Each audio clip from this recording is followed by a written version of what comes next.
आपण आता पाहतो टाइम्स ऑफ महाराष्ट्र महाराष्ट्रामध्ये जी वराटी ग्रामपंचायतीची निवडणूक झाली त्यामध्ये पराभूत झालेल्या उमेदवाराची थेट आज आपण प्रतिक्रिया देणार आहोत. जिंकल्याच्या आनंद तर सर्वजण पाहतात, पण हारलेल्या पराभूत झालेल्या उमेदवाराच्या मनामध्ये काय बदल चालू आहे हे फार कमी लोक जाण्याचा प्रयत्न करतात. आज आपण थेट त्या उमेदवाराशी चर्चा करणार आहोत जे निवडणुकीमध्ये पराभव होऊन सुद्धा हार मानलेली नाही. सर, तुम्हाला काय वाटतं, तुमचा जो पराभव झालेला आहे त्याच्यासाठी तुम्ही कोणाला? नमस्कार, जय शिवराय. माझं नाव समीर सदानंद मालगुणकर.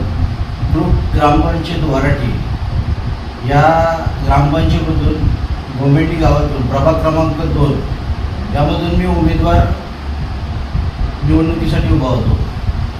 परंतु ॲक्च्युली जर बघायला गेला तर हा जो कार्यकाळ होता, जी पहिली ग्रामपंचायतीची निवडणूक लागली, तर त्या निवडणुकीमध्ये माझे स्वर्गीय सदानंद जानके मालगुणकर माझे वडील हे 3.5 वर्षापूर्वी तिथे त्या गोमेंडी गावातून प्रभाग क्रमांक 2 मधून निवडून आले होते.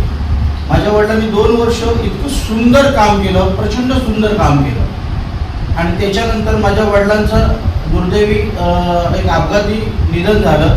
आणि अपघाताच्या नंतर त्या गावातील काही लोकांची पेंडिंग कामं होती, ती बरीचशी मी पूर्ण केली.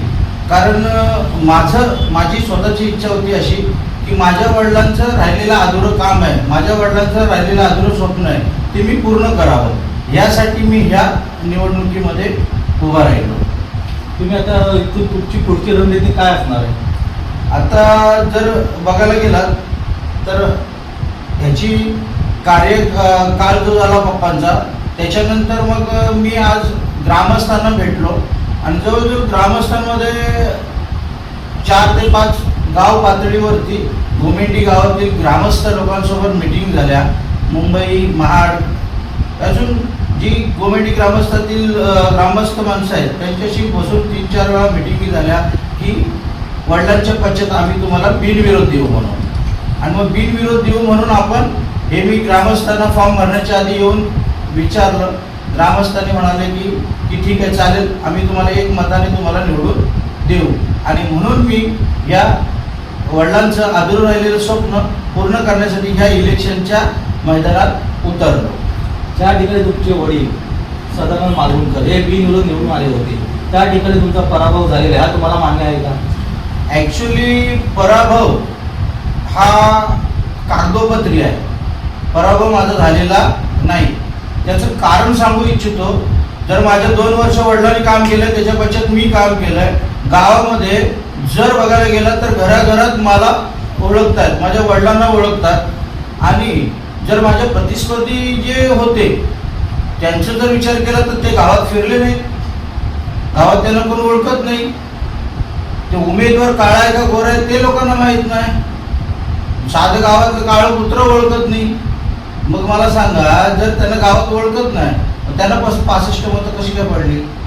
म्हणजे टोटल 106 मतदान झालं, त्याच्यामध्ये जो आम्ही आकडा काढला होता 60 ते 70 आम्हाला पडेल, ते 65 मतं त्यांना पडले. आणि आम्ही त्यांचा आकडा काढला होता 40चा, परंतु ते 36 मतं मला पडले. मग हे कसं आहे? गावात त्यांनी 5 रुपयाची एक निशाणी छापतात, ती निशाणी दाखवली नाही कोणाला, तर कुठल्या नंबरवर बटन दाबायचे, काय दाखवायचे हे दाखवलं नाही कोणाला. मग मला सांगा, जर काळी मात्र 1 रुपयाचा प्रचार नाही, लोकांना जाऊन भेटणं नाही, काही नाही, लोक गावातील कोण उमेदवार आहे ते ओळखत नाही. आणि मग अशा उमेदवार कसं आहे माहिती आहे का साहेब, तुम्हाला एक सांगतो. आज जर बघायला गेलात तर जिथं जिथं इलेक्शन होतात, जिथं जिथं लोक निवडून येतात, तिथं जेवढे पत्रकार आहेत ना ते विजयी पत्रकाराच्या मागे धावतात.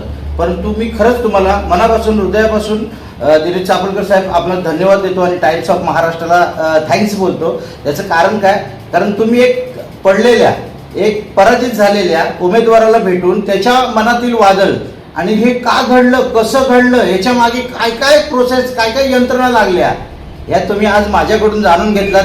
त्याबद्दल खरंच तुमचे मनापासून चापलकर साहेब धन्यवाद. आणि टाइम्स ऑफ महाराष्ट्रासाठी मी थँक्स बोलतो. असंच आपण जे सर्वांच्या नजरेमध्ये ज्या ज्या काही गोष्टी लपलेल्या आहेत, पत्रकारिता म्हणजे त्याचा अर्थ तोच होतो, निर्भीडपणे ज्या गोष्टी समाजामध्ये आपल्या घडत आहेत त्या गोष्टी आपल्या जनतेच्या समोर आणण्याचं काम तुम्ही करतायत. धन्यवाद चाफळकर साहेब, तुम्ही माझी वेळ घेतलात आणि मला माझं मनोगत ऐकायला आणि माझी पराभवाची गाथा ऐकण्यासाठी आला, त्याबद्दल खरंच मनापासून तुमचे मी ऋणी आहे. धन्यवाद.